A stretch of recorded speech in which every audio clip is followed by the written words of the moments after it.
Yesterday, it was obviously the unfortunate news that little Bradley Lowry had finally lost his battle and unfortunately passed away. I think obviously Bradley he touched so many people's hearts in ways that I don't even think his family ever imagined he would. And I didn't even No. imagine that we would either. Do you know what I mean? Everyone fell in love with a little man, and everyone fell in love with his little fight, and just fly safe. Do you know what I mean? And to take any me and the missus were discussing it when obviously the news broke yesterday. To take any sort of glimmer of positivity out of the whole situation is the fact that his form of cancer has had a lot of media press about it, and it's spread a lot of awareness. Unfortunately, though, the battle had to come to an end. The little lad uh, lost his life, obviously, to a horrible disease. And I'm Mm. sure Dave agrees with me when we say we send our condolences, to obviously to the whole family, and our thoughts are obviously with everybody connected to Bradley. Yeah, it's very, very sad. It's no one should have to endure that type of, that suffering, No. especially a child. Children are supposed to outlive the parents, man, and it's cruel. It's cruel, but it's. I mean, something good came out of it. Um, was that little boy. His heart was Sunderland, and he You got make to sure that's watch. you can't fault the all the well. It's not just Sunderland, the whole of I the salute the Premier club. League. I Yeah, salute the club. I salute the players. I salute everything. Jermaine Defoe. They went out of their way to make sure that our little lad lived the He was best last few comfortable. He months was of his comfortable, life. and he went out Exactly. with a smile. And if Jermaine Um, Defoe is not knighted for this, there's going to be there's a problem. And I firmly believe that Jermaine Defoe went out of his way to make sure that little Bradley lived the last few months of his life in the most happiest way possible with his hero. yeah, yeah. So for me, a lot of people in this country, a lot of these celebrities, they all get honoured, MBEs, OBEs, knighthoods for things that don't even come close. Don't even 50% of what Jermaine did for that little boy. No. So I would love for Jermaine Defoe to be knighted for it. I think he fully deserves it. He deserves to be given the key to the fucking country. Um, and Hmm. it's a sad. Obviously, the family they made the statement a couple of days ago that he'd now become unresponsive. So it was one of the situations where everyone was kind of just bracing themselves. But I know I shed a tear or two when the news broke. Yeah, I did. I It's did. just a sad, it's It's a sad at the end. remembrance. It's like he became a part of football to a certain extent last He did. season, didn't he? You He know what did. I mean? It became a symbol. It Constantly, became a he was symbol a symbol, exactly a of it's symbol. only a game. It's a Um, symbol of it's only a game. Nothing there's a matters. lot Do you know more. what I mean? Yeah, When it there's a comes to lot more. football, Other things matter. that's it. That thing that we turn up every week to watch our teams play football. It's just a ball. It's a game. It's a game that You know what everyone's I very mean? passionate And about. It's a but game. that little boy adored the game. Exactly. He adored the game. He adored Sunderland, and he adored Jermaine Defoe. Exactly. And he went out with a sparkle in his eye. He You certainly know, did. He and certainly all I did. can say is rest in peace, little man. Yeah. Fly safe, Bradley.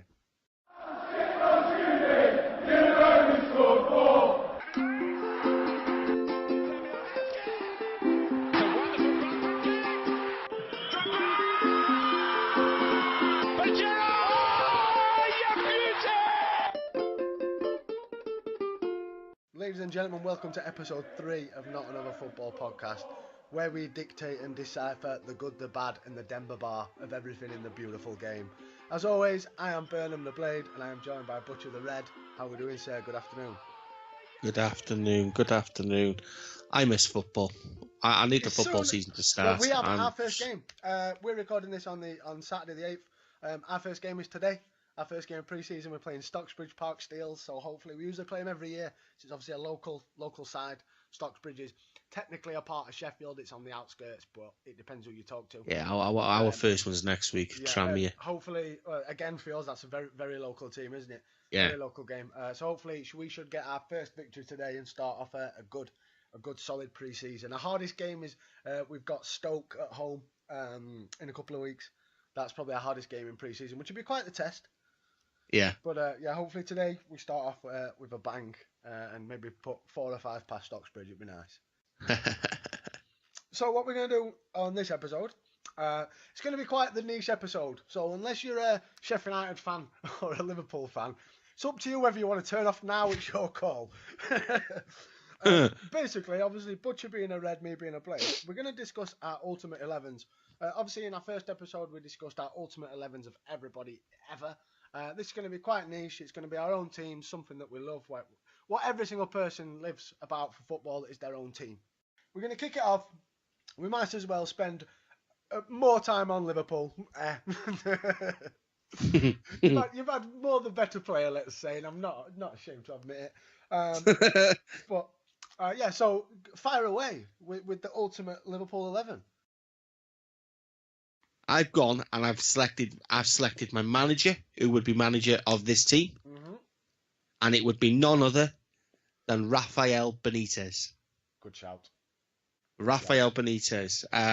In my lifetime, Benitez has been the best manager Liverpool's ever had. I firmly believe that. I do like Jurgen Klopp. I think Jurgen Klopp will be he will be judged, and he will cement his legacy in the next 5 years. But Gerard Houllier did a job, but Benitez won you the Champions League. Benitez, you when Benitez spoke, you listened and you believed. You know what I mean? Yeah. He got the city. He got everything about Liverpool Football Club, the history, and he was passionate about it. Yeah. I watch him back, today, and I look at the stuff he does for Hillsborough and stuff like that. And you know what I mean? It brings tears to my eyes, because I look at it and I think, certain people in football, they don't. To me, you know who these people are all about money. You know. Yeah. Benitez wasn't all about money. Benitez wanted to, lay the new foundations. He knew he had a hard job, and he didn't inherit a great team. And I wouldn't say that he brought in fantastically gifted footballers, but what he had and what he did with that team was two different things. You only have to look at 2005. Do you know what I mean? And that, like you just said, then that Champions League victory just showed the mentality and the belief that he had in a bunch of players that I wouldn't have said.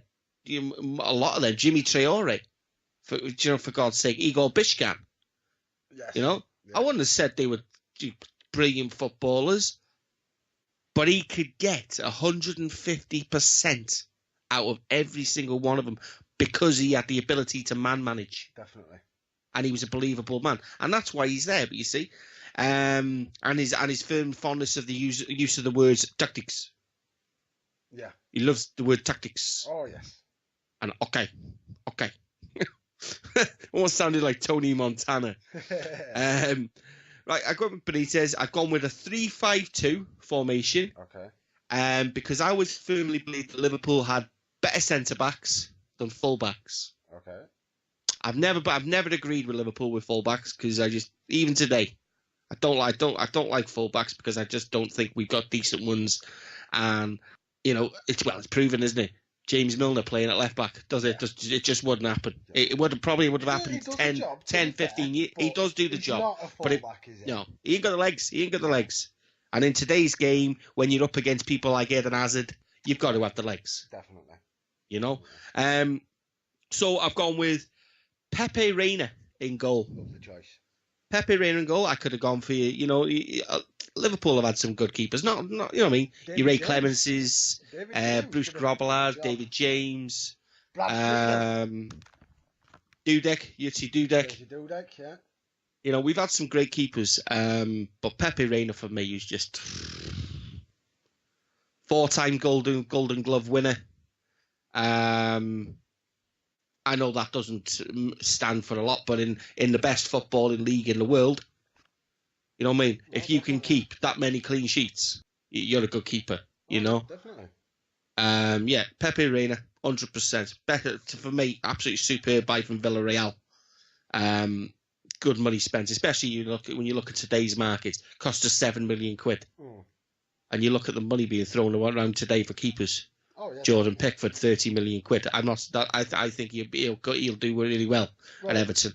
Man City's bought. Is it Edison they've bought from Benfica? Is it Benfica? Yeah. For £30 million or something. I think that's. You know what I mean? Man City like to throw money around willy nilly. Do you know what I mean? Again, for players with no credibility. Look at that Bravo they signed. Yeah, well, yeah. Another one, 30 million quid. I do like the is it Bernard Silva they've brought in from Monaco? Yeah, I like he's him. going to be a very good sign. Well, he's out, isn't he? 6 months. Is he? Yeah, crucial ligaments. Oh dear, bless him. Right, so moving on, defence. Centre backs, 3 centre backs. Mm-hmm. I'm going to start with Jamie Carragher. Okay. He was one of these players when he first came onto the scene. When you watched him, you thought, "Ooh, he looks a bit uncomfortable," you know. Yeah. But it wasn't until the late 90s, early 2000s, the guy came into his own. He came into his own. He could play anywhere across that back line until he lost his legs.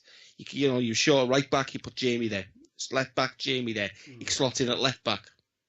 You know, but the one thing about Carragher was he was a leader. You know, he didn't. Liverpool always had 2 captains. So is Carragher captain then, is he? No. Okay. No. Oh, it's Stevie G, obviously. Obviously. Yeah, he's just no. He was superb, Jamie Carragher. You know, just the way he got up and down, and he was a tackler. Do you know what I mean? Yeah. He was very much a Paul Scholes. You know what I mean? He was going to get the ball off you, if he had to break your leg. You know what I mean? Yeah, but he did it a lot more effective. Paul Scholes, I don't think ever in his career ever had a successful tackle. I'm sure he didn't ever. It was always like, I don't know what was going through his head. It was just always like 30 seconds too late. Right, my second centre back, Alan Hansen. Alan Hansen. Wow. He was just one of them players that I just thought he was a warrior.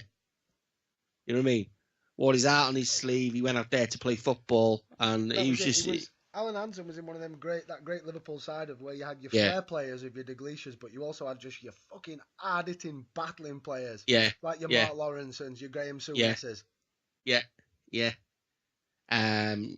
McDonald's. Yeah.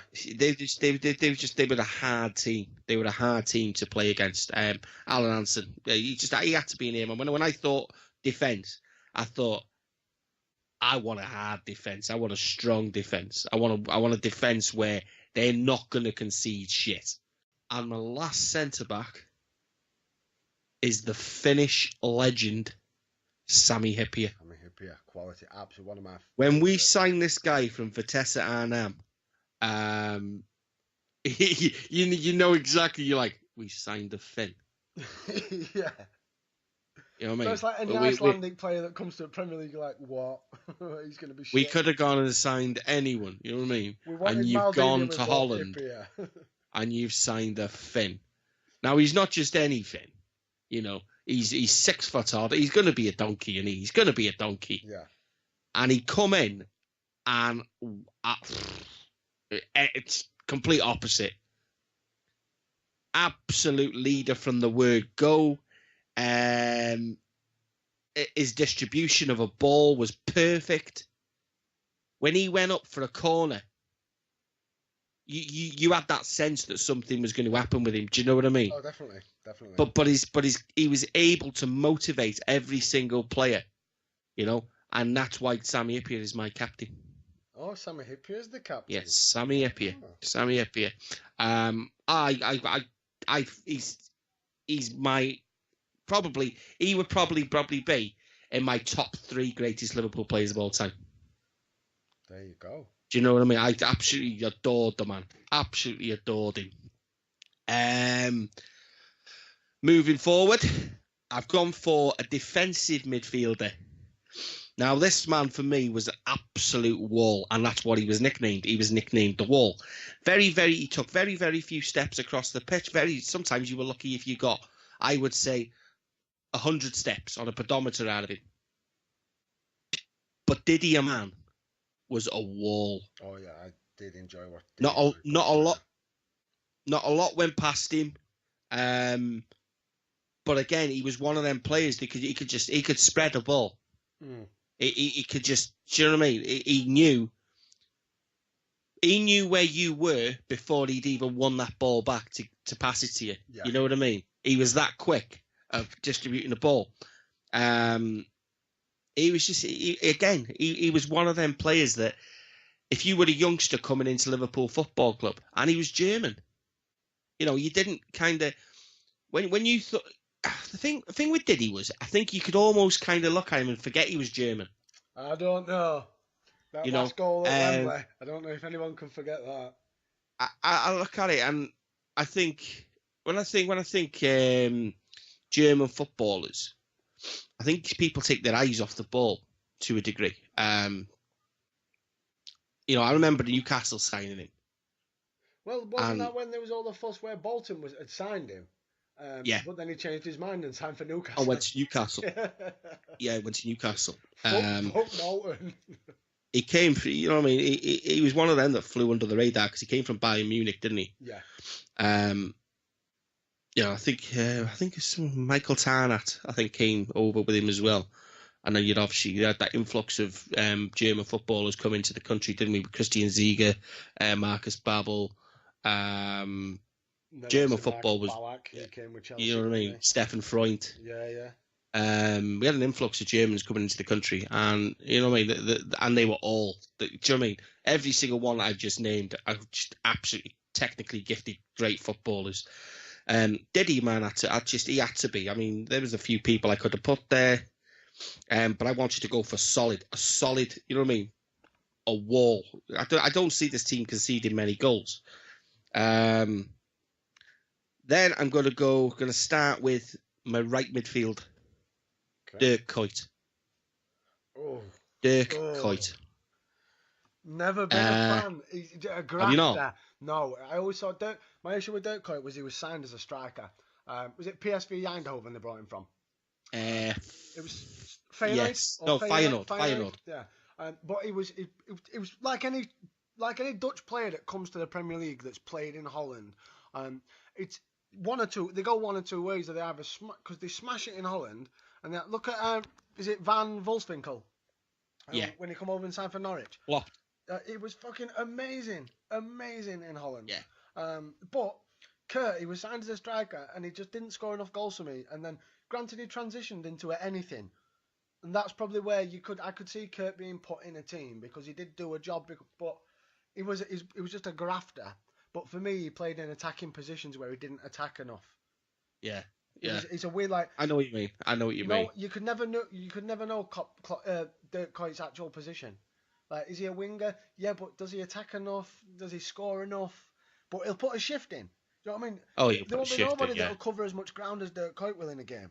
But what impact does it? Don't get me wrong. He chips in every now and again with a goal, but for me, he's just not prolific enough to be a striker and not creative enough to be an attacker. I never got where to put Dirk Kuyt in a team. Like you'd sign him on FIFA, but he'd always be on bench. Yeah, no, I know exactly where you're coming from. I mean, I totally agree with you. Obviously, they signed him as a striker, and it didn't. I don't know whether I would probably say it was a lot to do with the intensity because his record in Holland was absolutely phenomenal. You know, that's what I mean. He was banging them in for fun. Banging him in for fun in Holland. I think it was the intensity and the aggressive side, but it was the shift that he put in. You know, I say that with this team, I want to win every ball, and when I have the ball, I want to be able to. You know what I mean? I want it to just somewhat impact. Yeah. Do you know what I mean? And that's why I went for Kuyt. Moving right across the park to the left midfield, I've gone from the man we signed for Borussia Dortmund in 1996. Czech Republic international, or former, Patrick Berger. Oh, what a player. Do you know what? Absolutely phenomenal. Such an attack-minded player. Oh, he was absolutely fucking fantastic. Loved running. 6'1". For me, it was the equivalent of like what David Ginola were to the Premier League. Yeah, Just giving the ball, and granted, obviously they both had long hair, but just giving the ball and he just adores running with it and taking people on. Yeah. And it's just his goal, every single goal that he scored there was only certain footballers that could do them type of goals. Your Matt Letizier's, do you know what I mean? Yeah. Patrick Berger's, David Ginolas, Dennis Bergkamp's. Was it Aston Villa he went to? I think it was Aston Villa. No, he left Liverpool. He went to Portsmouth. Oh, that's the one. Portsmouth, yeah. Portsmouth and then Aston Villa. Yeah, I think he had a stint. Harry Redknapp's millions of pounds of spending of money that we've not got. Yeah. But absolutely, it was just he was. I don't use the term, man. I don't like the term world class. And that term really wasn't used back in that day. Do you know what I mean? They were footballers. They were professionals. You know, today it's a business. When you start declaring someone as world class, their price goes up to a freaking 100 million. You know what I mean? World class is a way to put on an extra 50 million. On exactly. You know what I mean? No, I'm not into shit like that. Patrick Berger. If Patrick Berger was in today's market, you would call him world class because he was world class, not to put an extra freaking bit of money on him. Patrick Berger. Berger. Nice. Moving into the centre, Xabi Alonso. Oh, probably for me, eliminate Steven Gerrard out of it, but in my lifetime, the greatest centre midfielder that's ever played in a Liverpool shirt. Absolutely, just fucking phenomenal. I'd seen Liverpool play plenty of times, but I tell you the best when you know what I mean. The best I have seen Xabi Alonso is actually training. Was when he was training. It's just, you know what I mean. I used to go quite often to watch Liverpool train. And I just, just watch him. And it was just, honestly, dude, it was effortless. You know, the guy could just pass the ball 50, 60 yards, and it was just perfect. You know, he could, you know, the expression of David Beckham could put a ball on a 20 pence piece. I believe the sale of Xabi Alonso cost us the Premier League. That was the start of the downfall. I think cost us the Premier League. You were never able to replace him. Like you tried with what was him that you brought in, the Italian kid? Aquilani, and obviously that didn't work because he were injured when you bloody signed him. Yeah.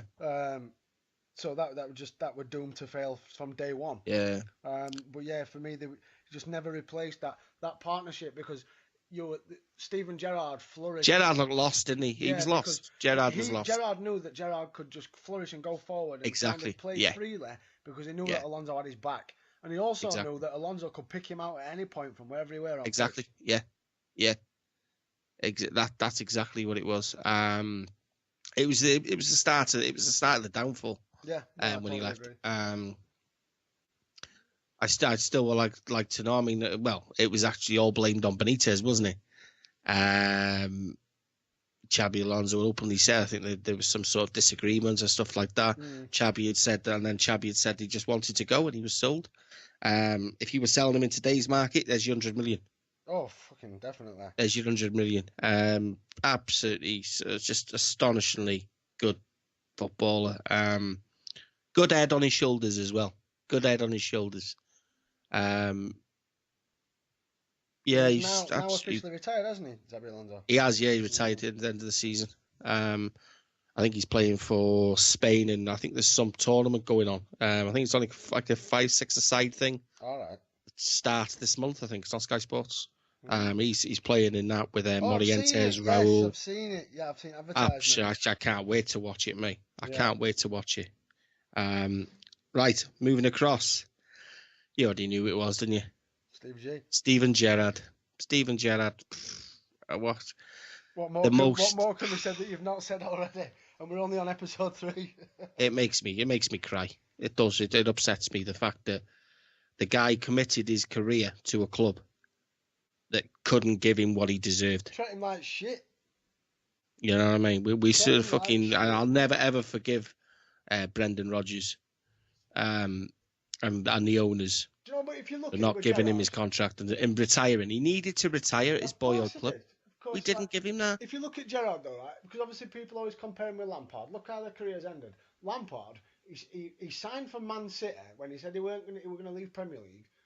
Yeah. Granted on loan, and then he scored against Chelsea, but he's still seen as a god in the eyes of every Chelsea fan. Mm-hmm. He's absolutely phenomenal. Gerrard's still seen as a god in every fan at Liverpool, and he had it was a weird one where the fans didn't want him to go. He didn't really want to go, but he felt forced out because Brendan Rodgers refused to play him. It sold him. It sold him out, didn't he? That's what he did. Lampard, same way. Lampard was coming to the end of his career. He weren't getting first team all the time. But Lampard could still go, and after both of them, when they retired, they could have both still gone for another 2 or 3 years. Brendan Rodgers, I don't understand why Brendan Rodgers was he's an idiot, absolute fucking idiot. He didn't like Steven Gerrard. He didn't like anyone, mate. He didn't like anyone. He's found his level. The world class players that were at Liverpool Football Club, he sold out every single one of them. Pepe Reina, gone. Danny Agger, gone. Jamie Carragher, wouldn't play him. Steven Gerrard, wouldn't play him. Do you know what I mean? Yeah. And he left us and he signed people like fucking Lazar Markovic. Yeah. Do you know what I mean? The guy spent a shit ton of money and never ever played any of the players that he spent that money on. The guy was clueless. I like to say he's at home in a Sunday league now. Do you know what I mean? That is Scotland. It's Sunday league. Oh, it's terrible. You know what I mean? It's terrible. Stay there. You know what I mean? Look at Rangers. And I read somewhere the week. Minnows in Europa League in week. That's disgusting. That is. Yeah. Yeah. A team that's not winning however many matches. But yeah, carry on. So no. So we're on. Moving forward. All right. Okay. We're going forward. First striker. Stan Collymore. Oh, nice. Stan Collymore. I tell you what. When we signed this lad from Nottingham Forest, I used to play Championship Manager on the PC. Championship Manager 93. And I used to sign him all the time. I would spend all my transfer funds on Stan Collymore. And when it became a reality, I was wet the bed. You know what I mean? He came into Liverpool, you know what I mean, the famous games against Newcastle, the 4-3s. That's what I always, if anyone says to me Stan Collymore, that's what I think about, the 4-3s. I firmly believe, you can't. The guy battled demons, and there's no secret to that. And he battled he suffered from mental health, and he smashed Ulrika. But he battled mental health, depression. You know what I mean? Yeah. He had it in the making to be one of the greatest England number 9s. But as we've discussed before, though, Collymore was unfortunate that we were blessed in the 90s with English centre forwards. Great. And they were all at the same level. Yeah. You know what I mean? Yeah. Fowler, Cole, Collymore, 3 that never got... Well, no, but I'm saying they're 3 that never got their chance in England. Exactly. You had Shearer, Sheringham and Ferdinand in front of you. Ferdinand, exactly. Do you know what I mean? You know what I mean? Then you throw Letitia in there as well. Exactly. Do you know what I mean? And, well, you've got to throw David Hurst in there as well at Wednesday. Because he was getting his chance around this time. Exactly, yeah. Gary Lineker only retired in 92, 93 from England duty. It was exactly. We were blessed with English strikers. And Collymore was one that I think... obviously, his mental issues and stuff, as you touched on. Well, Ian Wright. Yeah, there you go. Do you know what I mean? There's that many that you forget them. Alan Smith was a good forward. Yeah, well, what's his face? Newcastle. Peter Beardsley. Collymore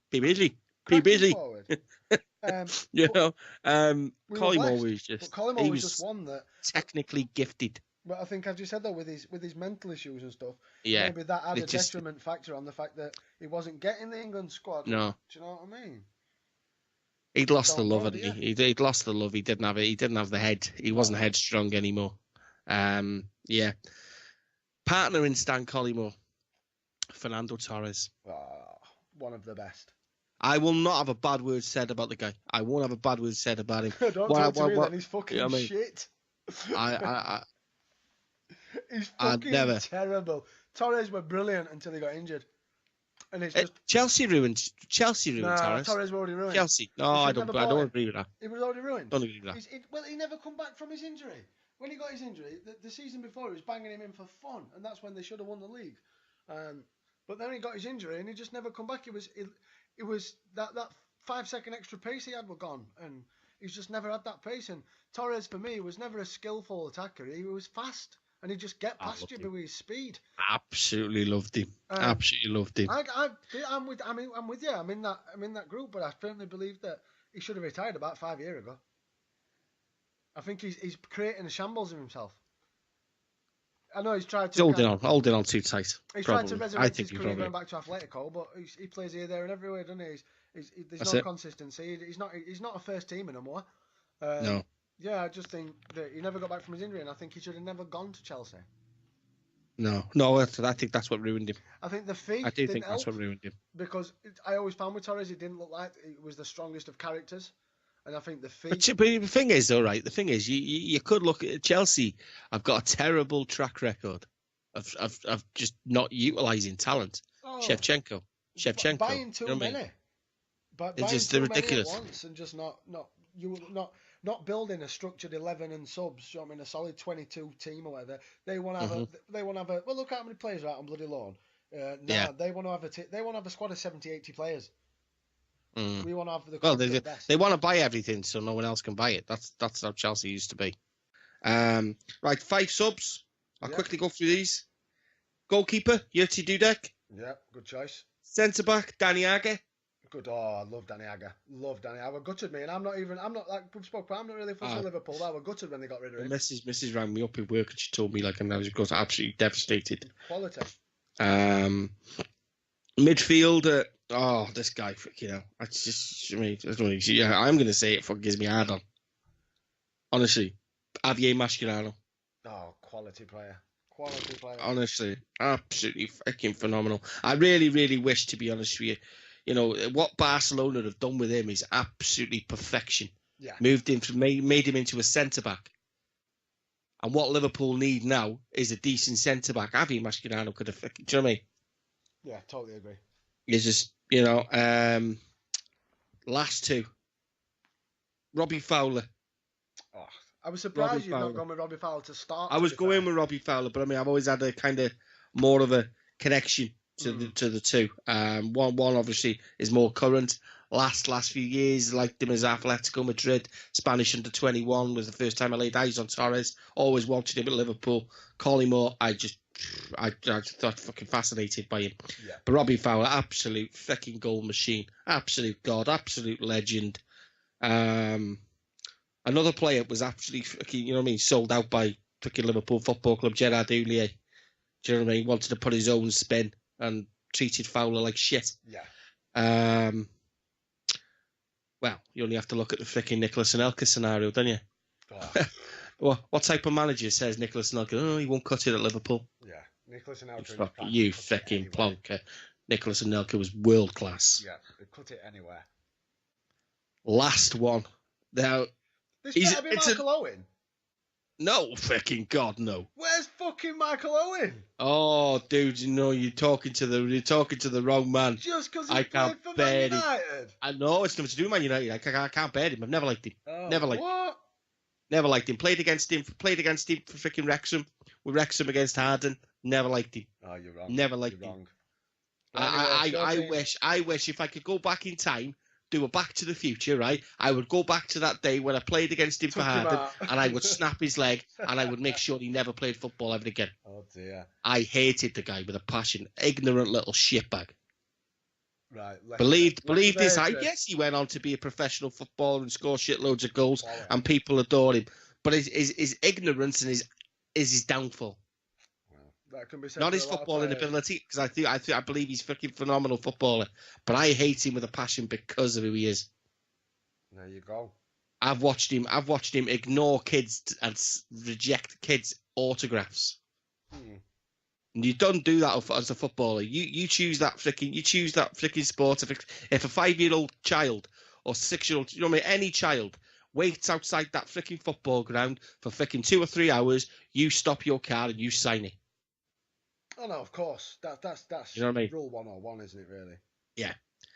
Last one. It's another Finn. Jari Litmanen.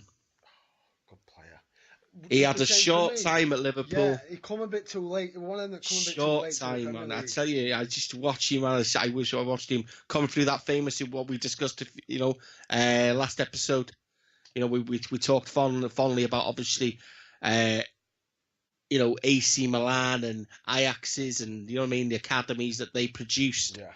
But Litmanen was a product of that. Ajax's academy. Left Ajax, went to Barcelona. Oh, what a fucking footballer! You know what I mean? And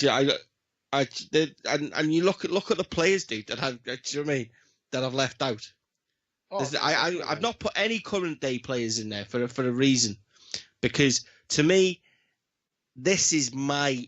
Do you know what I mean? I've looked at these players, and these players have been selected for a reason, because they're players that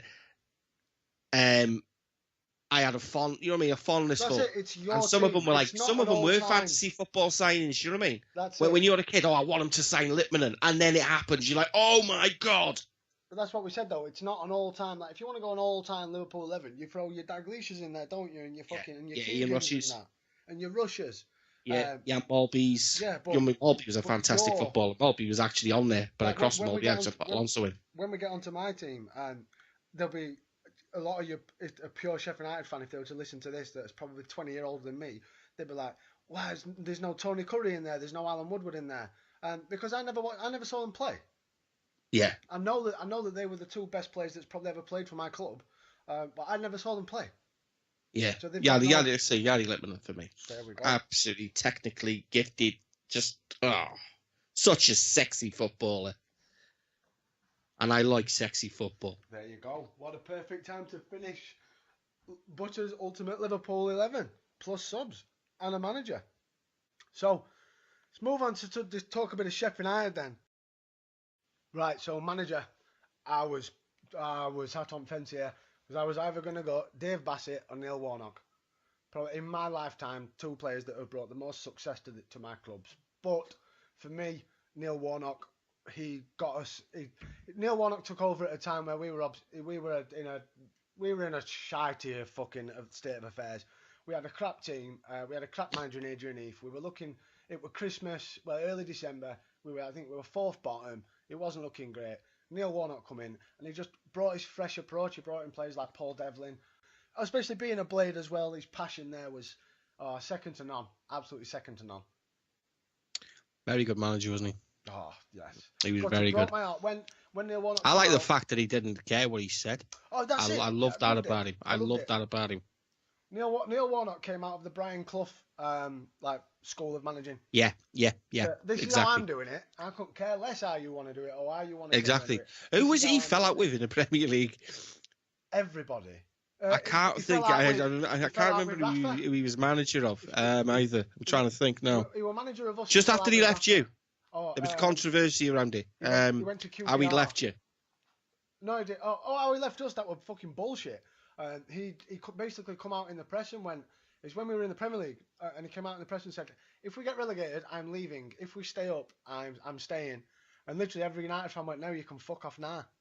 Yeah. And you don't come out and publicly state that. Because they were all up in air because his contract were coming up and is he going to stay? Is he going to go? That happens all the time with so many clubs and players and managers where nothing's even. It's always in the press every week. Oh, so and so's contract's coming up. So and so's contract's coming up. But you don't hear a statement from the club until they sign or they go. You don't need he's unsure. We'll get back to you as soon as we know. So he's definitely a no nonsense guy, wasn't he? That did hamper the memory of Warnock, to be fair. But for me. He's the best manager I've ever seen. Oh, yeah, I think so. Goalkeepers, Irish, Sheffield United's number one from 1992 to 1999. Alan Kelly, absolutely fucking outstanding goalkeeper. Outstanding goalkeeper. We were kind of blessed at this time where we had Alan Kelly and Simon Tracy was number two, and Tracy was solid, but Alan Kelly was just. You'd bet your mortgage on that you were going to save a shot one-on-one. And a standout moment for me for Alan Kelly was the 1999 FA Cup semi-final. We were playing Coventry. We drew 1-1 at Coventry. got them back to United. They went 1-0 up early doors. We equalised at like, I think it was the 91st minute, or something like that, to take it to extra time. And then we beat Coventry on penalties. This was Premier League Coventry with your Darren Huckabees and your Dion Dublins. And Alan Kelly saved 3 penalties. And that was just that straight, you're a god in the eyes of everybody. But Alan Kelly was just, for me, growing up as a kid, it was the only keeper I knew. Do you know what I mean? Yeah. And there was a reason why he was the only keeper I knew. He was solid. And then when we finally sold him to Blackburn, oh, my heart. It took us years to replace him. Like, I think Warnock brought Paddy Kenny in 2001. So we went like 2 seasons, maybe 3 seasons. We were bringing in some rights. We had Andy Gorham in at one point. We brought Andy Gorham in. He played 3 games. Then we had him on loan from Motherwell, and then Man U signed him from Motherwell. Man U signed him. At us. While he was on loan at us, and he was outstanding. He was old. He was bloody old. We were outstanding. Yeah, Andy Gordon was a great keeper. But they were brilliant. And then we got rid of him, and then obviously we didn't replace anyone until we got to Paddy Kenny. But Alan Kelly for me, yeah, awesome keeper. I'm going 4-4-2 because that's how we rolled down at Bramall Lane. A couple of my fullbacks. One of them, this was during an era where we kept signing players from Sheffield Wednesday, and he was probably the most standout of the players we brought during this period. Derek Geary, who he only spent 6 years at United, but he was part of the team that got us promoted into the Premier League under Warnock, and he's still at the club now. He's managing the under-18s. But Derek Geary, for a player to come over from Sheffield Wednesday time for Sheffield United, it's big. Do you know what I mean? You've got to be something special to win over, and that's if you go either way. Do you know what I mean? You leave us to go to them. You've got to fucking be good to win them over. And Derek Geary won us over. Like Derek Geary, the year before he'd signed, when we played Wednesday at Bramall Lane and beat him 3-1, Derek Geary was the player that scored for Wednesday. But Derek Geary came, and because he was only like 3 foot tall, 4 foot tall, or something like that, with little Derek Geary. But he would just run up and down that wing all day long. And he was a solid defender as well. He would chase after the balls. Oh, he's brilliant. Absolutely brilliant. Yeah. On the other side, this is a player that you may not be familiar with. He only played for Sheffield United for 2 seasons, between 97 and 99. Greece fullback, Vas Babakis. Yes. Yes. Left us to play for Derby. Yeah, I knew he was. Yeah. A mean free kick on him. Absolutely. It was if we had a free kick in like David Beckham or Cristiano Ronaldo territory, 9 times out of 10 Babakis was going to score. And if he didn't score, he'd hit crossbar up post or something. He was that close. Absolutely brilliant. And at that time, our kind of defence was solid. With our fullbacks, we had Wayne Quinn on one side, who went on to play for Newcastle, and then Babakis on the other side. And then you had combinations of many. We had about 6 or 7 centre halves at the time that could have fit. But for me, Babakis and Geary, I think you've got 2 hard-hitting fullbacks who like to attack. He's only a little lad, wasn't he? He wasn't massive, tall, was he? He's only little. My fullbacks are combined about. I've got a 6-footer, combined them both. Yeah. Yeah, it was very. This was during the time we had Tri Dallas as well. It was part of the Greek side that won the Euros. We had Dallas was centre half and Babakis were fullback. Because Dallas, I always remember we sold him for life, mate. It may have been like an Olympiacos, something like that, for about 200 grand. And then like 2 years later, he was transferring somewhere for like 7 million. It's heartbreaking. And then he's in the squad with Greece that I don't believe he was captain, but he was prominent centre half in the squad that won the European Championships with Greece. So yeah, centre backs. Another one that was part of the famous team that beat Coventry in the quarterfinals of the FA Cup. It was the man that scored the 91-minute equaliser. He was our captain at the time, David Holdsworth. Absolutely solid. Obviously, him and his brother Dean. 2 ends of the spectrum. One's a striker, one's a centre half. But David Holdsworth, he only played for us for like 3 seasons. But he was instant captain, and it led from the back. It was brilliant, and it was always good for a goal or 2 as well, because always chipping from corners. There was always a chance Holdsworth to get under it. Well, brilliant player. Yeah, he was a very, very good player. Moving on to my captain. For me, the greatest player that's ever played for Sheffield United, current England international, Everton captain, Phil Jagielka. Oh yes, yeah. Now I've many memories of Jagielka for me. Obviously, Jags he came through out well. Started out, he's from Manchester. He was actually at Everton as a youth. in their academy, but we signed him at 15. He come to us. Finally come into the first team in 2000. Had his probably most famous moment against Leeds in the League Cup when he hit it on the volley from 35 yards when we were 1-0 down. It was like, this was the goal that brought us back in the game, and then Pesky Slido got us the winner. He had, in the Premier League, he had 2 or 3 screamers. But for me, what stands out for Jagielka is that you didn't need to have a goalkeeper on the bench because Jags did that job for you. Yeah. Numerous occasions where Jags against Arsenal, Jagielka had to go in the net. Against Crystal Palace, he went in the net and saved a penalty. Absolutely but from a defensive standpoint, like when he first started for us, he was centre midfield, and then Warnock moved him into defence. Broke my heart when he left, but everyone respected his decision because we knew how good he was. I wanted Liverpool to go in for him. He stayed with us. Obviously, we went up to the Premier League. It was him and Chris Morgan. They were pivotal. They were solid. I mean, you've got every team's got to have a spine, and if your centre halves are that good together. But when he stayed with us in the Premier League, he could have gone then in that summer, but he wanted to give it a crack at us in the Premier League. We went down. He had to stay in the Premier League. There was no doubt about it. It was too good. It was too good to play for us in the Championship in the season we got promoted. And look, he's gone on to be. He's now one of the experienced and one of the veterans of the England team. And the captain of Everton. There you go. Yeah. You know what I mean? So, left midfield. I used to play. We're growing up, one of my all-time favourites. And when he got injured, and then it come out that there's a chance he's never going to play again, and then never seen him play again. Absolutely broke my heart. Was Dane Whitehouse. Now, Dane Whitehouse, Sheffield lad, come up through academy. Just such an attack-minded player. If Dane Whitehouse in his prime would have been worth 30 million if he played today. But he was a game against Port Vale back in. It was about 2000, I believe, something like that. No, it wasn't. It was the 97-98 season, actually, thinking back. Against Gareth Ainsworth, playing for Port Vale, tackled Whitehouse, did his knee in. He kept trying to come back. He played a couple of reserve games, but then in 2000, he finally hung up his boots after making 231 appearances for United. Made his first appearance in 1989. So really one of the main, for me growing up as a child, one of the main elements and main parts of watching United, trying to establish themselves in the Premier League when it first came around. Didn't really work, and then trying to obviously battle back into the Premier League throughout the dark ages of the mid-90s. But yeah, Dane Whitehouse would have been still playing to easily 2004, 5 possibly. I'm sure Liverpool were linked with him.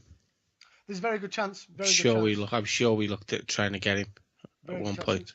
Now, well, on to right midfield is a player that you certainly were linked with because we rejected 2 bids from you. Was one player that in the Worthington Cup semi-final, when we were 1-0 down, fucking destroyed your defence not once but twice, and that's one Michael Tong. Michael Tong, yeah. Loved him. Absolutely fucking loved him. But yeah, that game always lives on in memory of being obviously 1-0 down and near enough 2 identical goals where he picks the ball up on the edge of the area, runs across the area, fakes it, makes your defender think he's going to shoot, doesn't, and then shoots and scores, does it twice, and what a day. Obviously, we go to the second leg, and thanks to that little fucking, what was his name? Neil Striker. Neil Mellor, that little bastard, yeah. Obviously ruining it for us. And that was the season where everything just ended in failure. We got to the semi-finals of the FA Cup, the semi-finals of the Worthington Cup, and the playoff final, and lost them all. That was it. It was 2003. It was a bad year. Everything was doing so well. But yeah, so Michael Tong, absolutely brilliant for me on the right midfield. I think him and Whitehouse, coupled with Babakis and Geary, I think I've got some solid attack on the wing there. Moving on to centre midfield, probably the greatest centre midfielder that's ever played for United through my lifetime. Numerous high spots, one being the goal against Wednesday where he hit on the volley and made Pressman look shite. Michael Brown, the Lord. Michael Brown, great player. Oh Lord, Michael Brown. Obviously went on to be known as more of a dirtier player. He wasn't that sort of player when we had him. Obviously he started out at Man City, he went to Portsmouth. We got him in originally on loan for a year. Warnock saw something in him, and Warnock had that skill. Players like Marcus Bent, he had that skill to get a player that was floating around the mediocre teams in the Championship or Division 1 at a time, sometimes even Division 2, or maybe even Premier League players that have just never cut it through youth level.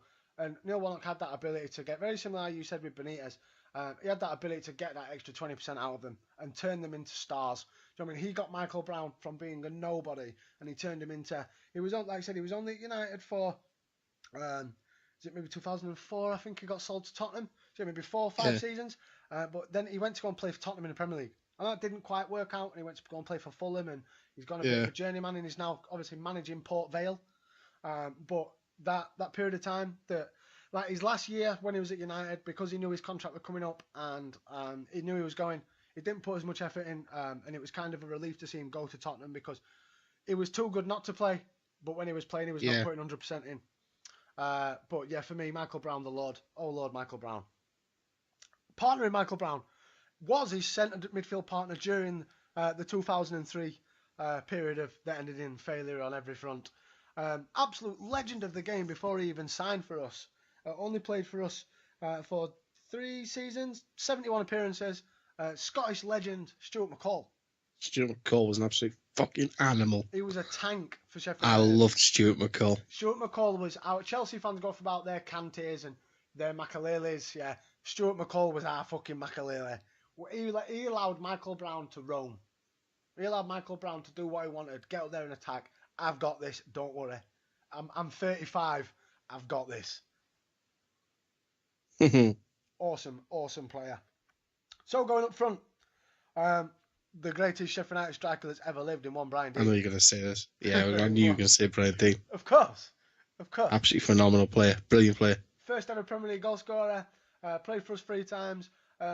Hampered his legacy by going to play for Leeds, but hey ho, what can you do? Obviously started out in Doncaster's youth team. We took him originally from Doncaster. And him and Agana, one of the greatest strike forces that's probably ever existed in Sheffield United's history. Brian Deane, and obviously we brought him back in 2004. He only had a couple of appearances, but he came on after he got promoted. I think it was against Leeds, our last home game, and he came on. He only brought him on for like 5 minutes, but so he could have an appearance in his third in the title celebration, the promotion celebration. But for me, Brian Deane, the greatest number 9 that's ever lived, and should have had a lot more England caps than he did. But again, he gets thrown into that group of players that should have had a lot more England caps than they did, but they were number 9s. Brilliant. And partnering Brian Deane. I know. It's got to be who I think it is. Go on then. Billy Sharp. No. Partnering Brian Deane was the Brazilian sensation Marcelo dos Santos Cipriano, or Marcelo to his friends. Now, Marcelo only played for us between 97 and 99, but he 25 goals in 65 appearances. To get a Brazilian player that had flair and he would attacker play for a team like Sheffield United, he signed for us in 97 when we were going through some shit fucking years.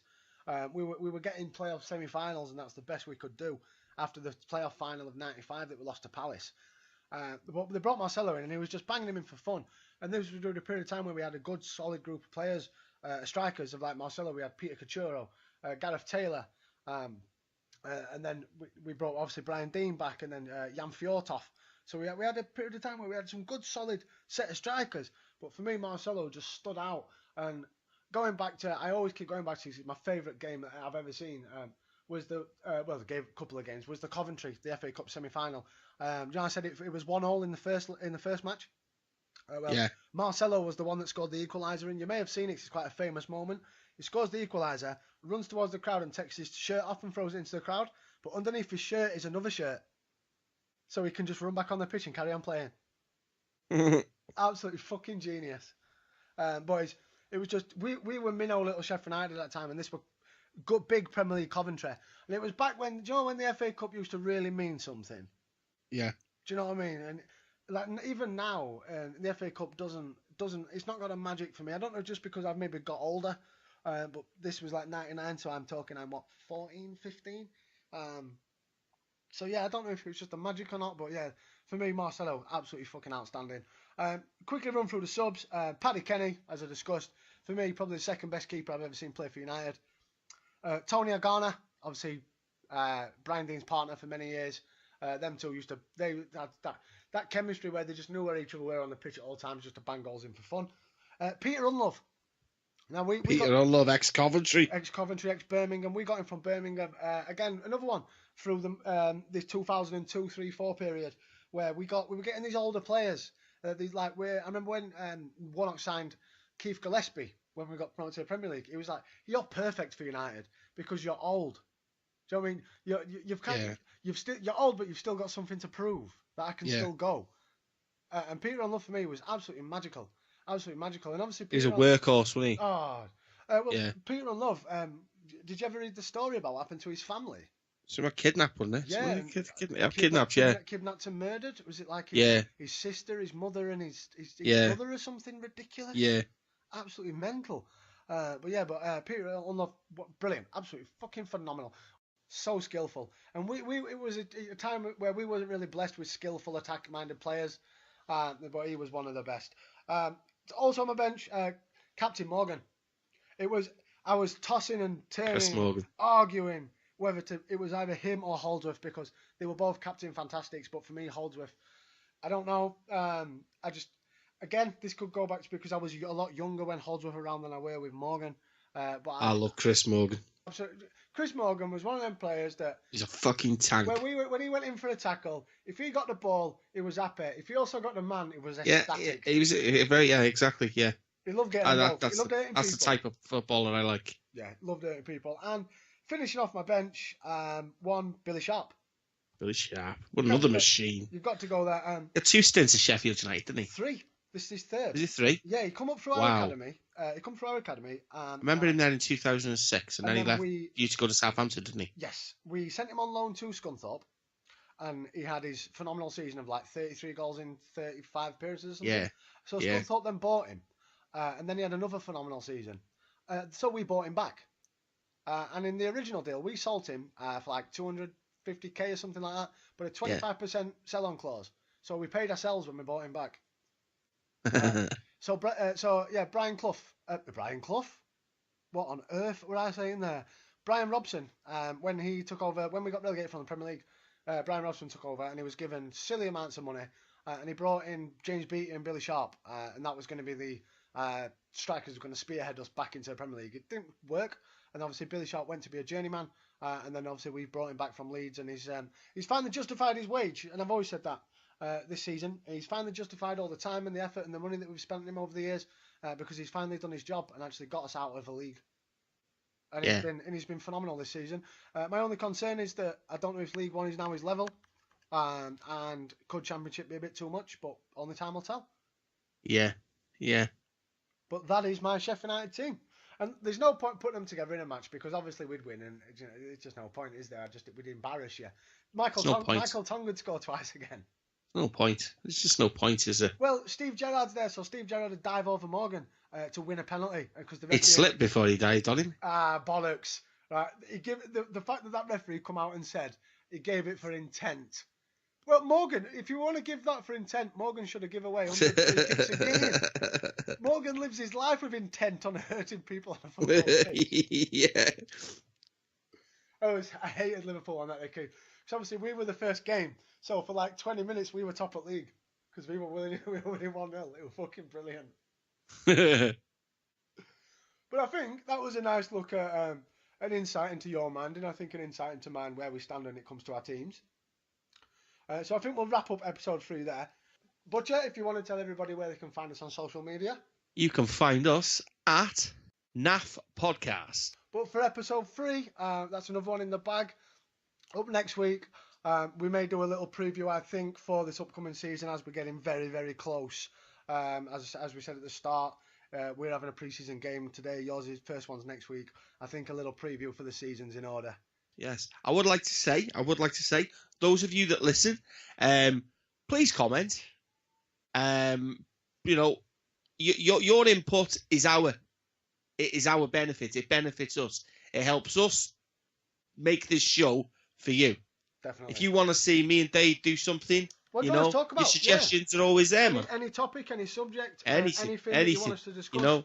You want us to talk about anything out of England, you know what I mean? That's it. Like obviously, like we said, when we get into the season, once the season kicks off, obviously we will be spending I fully imagine a predominant amount of the episode discussing obviously that because we're going to try and record these over the weekend and so get them out for Sunday for you, Sunday, Monday at the latest. Anything, the good, the bad, or the Denver Bar of football, let us know and we'll talk about it. But from me, I'm Butcher. Until next time. Double D out.